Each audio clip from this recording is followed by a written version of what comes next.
Do it.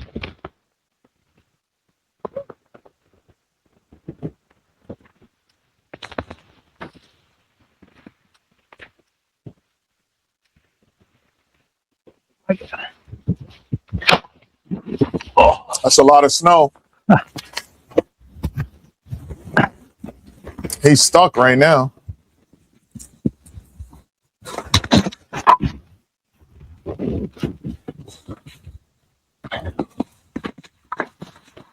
Whoa. Oh. You all right?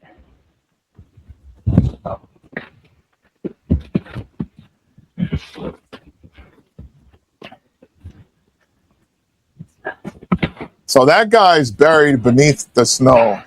It's a snowboarder. That wasn't the first person that went.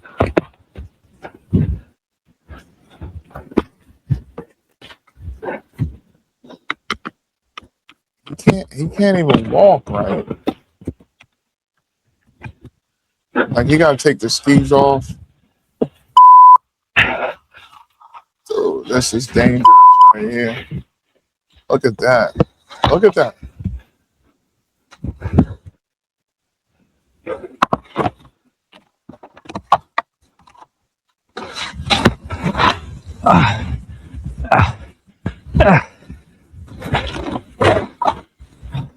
Come on. Come on.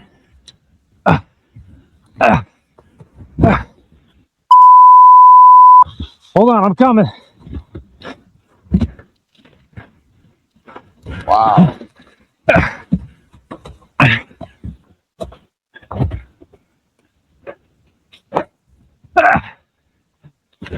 Look at that.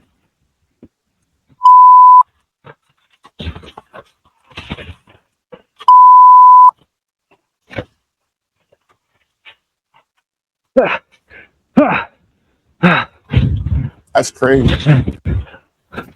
Hey, you all right? Can you hear me? Dang it. Look how deep he is.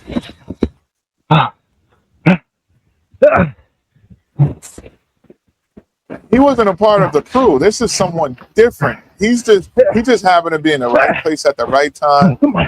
And look.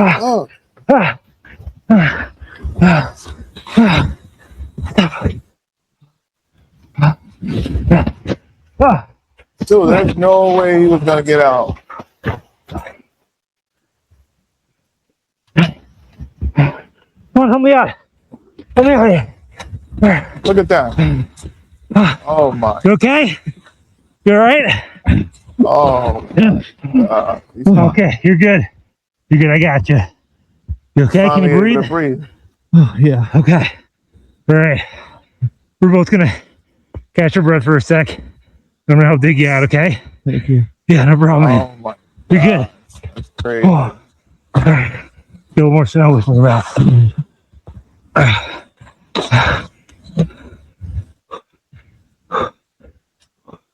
Okay.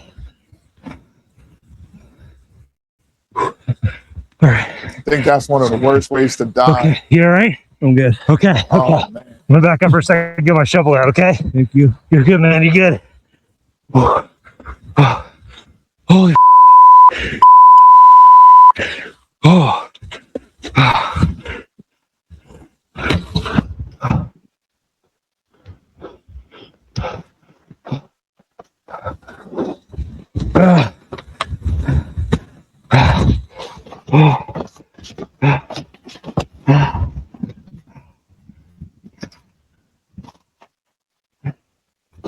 This guy is an angel.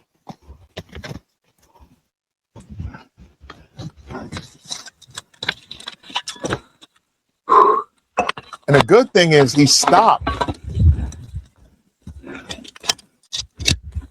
Okay.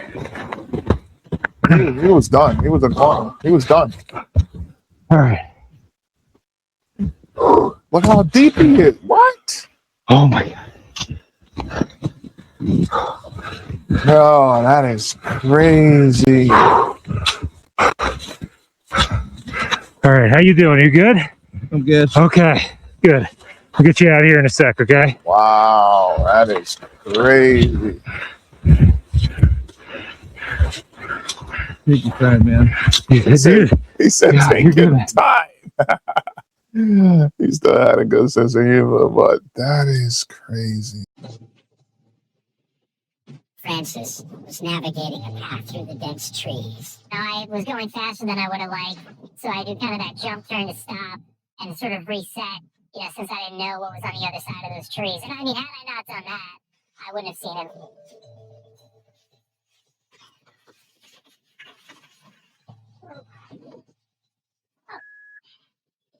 You alright?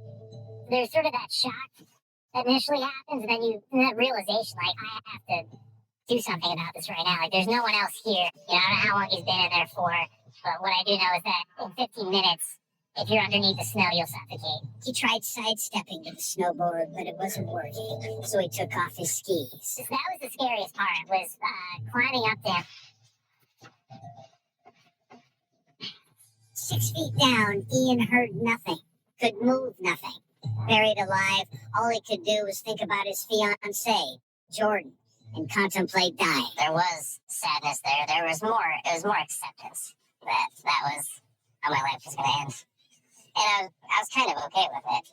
If I am going to die, I want to die. Not necessarily in that situation, but doing something that I love.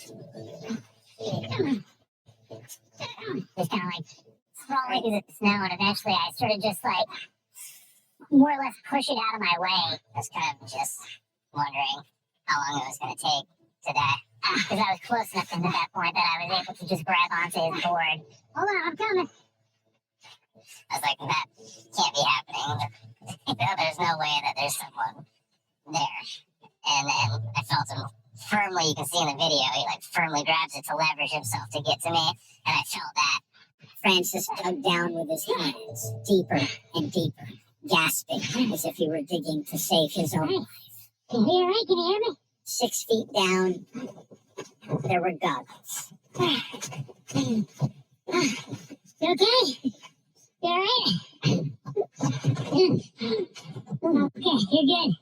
You're good, I got you. You okay? Can you breathe? Yeah, okay. Alright. We're both gonna catch your breath for a sec. I'm gonna help dig you out, okay? Thank you. Yeah, no problem. Okay, you alright? I'm good. Okay. I'm gonna back up for a sec, get my shovel out, okay? Thank you. You're good, man, you good? He dug with his shovel after that. Thank you, sorry, man. I did. Yeah, you did. After the video cuts out, I dig him out the rest of the way and, pull him out of the snow. And then we gave each other a big hug, and I told him, thank you for stopping. I think the first thing he said was, thank you for stopping. And I said, you saved a life today. Thank you for saving my life, basically. They met up the other day. Ian told him that he'll be buying the beers forever. They've been up on the mountain, too. That won't stop for either one of them. And of course, they both think about March 3rd, 2023. It probably will forever. There's definitely something bigger in the universe, and I guess I was just a tool for it to play its part, essentially, for it to run its course, or whatever it was. I question the why a lot. That sometimes the why is too big and there's no answer for that. I just have to be grateful that I did survive and that Francis was there and make the most out of every day that I'm alive after. What if Francis hadn't moved from New York? What if he didn't run into his friend and therefore didn't go into the backcountry?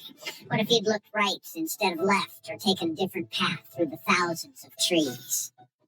He saved my life. So it doesn't happen, right? No one's done that for me before. And I hope no one has to do it ever again. Like that person. And if you notice too, if you see where he was located, like you said, what if he would have looked left instead of right? And if he would have took that path, honestly, I don't believe he would have been alive today, because there's no way of finding him. The trees were blocking his snowboard. That is just, that's I hope no one has to do it ever again. Like that person that saved your life in battle and then they just follow you around the rest of it. For every person Every minute of every day is built from thousands of little decisions and small coincidences and what ifs and what fors. Every instant is a miracle of chance, but some are more miraculous. And, we always ask that question: what if I would have, not go to work that day, or what if I would have just stayed my butt home? It's always ask questions, but this is a great story. I'm glad he survived. He's lucky to be alive. I would be in debt to this guy for the rest of my life. So, yeah, great story, great survival story. So, listen, if you see somebody out there that needs help, if that requires you calling 911, do so. If you can help, give a hand.